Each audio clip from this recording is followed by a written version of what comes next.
Ate Jo. It's giving girl power. Sobrang galing ng first four.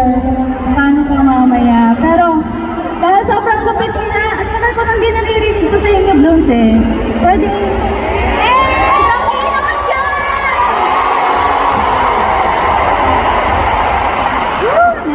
Oh, yes. Pero this time, gusto ko naman mas ma-feel pa kayo. Gusto ko mag-wave kayo from your left to right. Your left. So from here to right. Pero unahin natin yung blue bands. Sino mga blue bands dito? Blue. Hindi alam. Blue. Yan! Blue bands muna.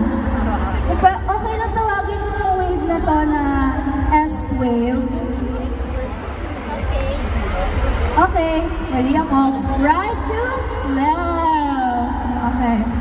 I will call this the S wave or Sheena wave. I own this wave, Bloom. So galingan nyo, okay? So from here, gaganon tayo.